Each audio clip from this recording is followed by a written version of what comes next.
This technique is called circling the horizon. And welcome to the end of your blue sheet. Circling the horizon is against a right step through punch. We're going to use a left parry, and we're going to circle the horizon, which would be representing the right arm of our opponent. That's the horizon. With our right hand snaking up and around, catching the temple or orbital socket of my opponent with a vertical fitting punch.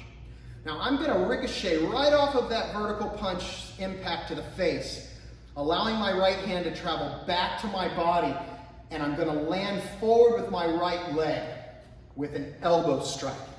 Full body mass, full marriage of gravity there with some rotational force, okay?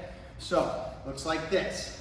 Parry, strike, land and settle with the elbow. From that elbow shot, I'm going to be behind the person, so the right leg is in tight against my right knee, so there's a bit of a knee check happening there.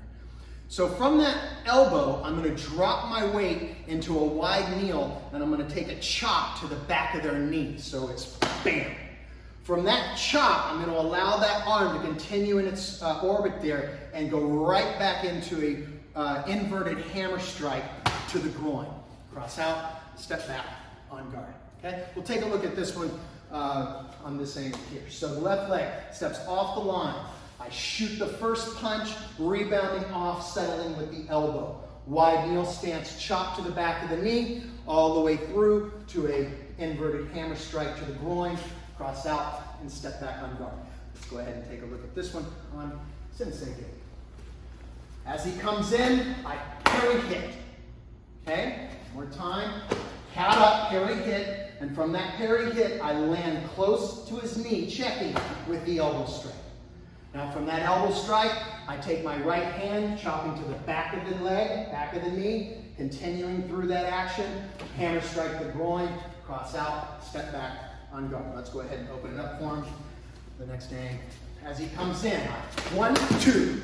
You see how I play a little pinball there, okay? And it's very important to get that timing. I'm shifting one, landing, and dropping in. So I'm really waiting to unleash all my body's mass into that elbow to the ribs, really smashing into those ribs. So again, he comes in, 1, 2. From that position there, I drop in, chopping to the back of the knee, slightly downward, catching the top of the calf, trying to create a little bit of cancellation of height. From that position here, I shift, tracking up the thigh, straight to the groin with an inverted hammer strike, cross out, step back, on guard. Okay? And that would be your final technique on the blue sheet, and that is circling the horizon. Cheers.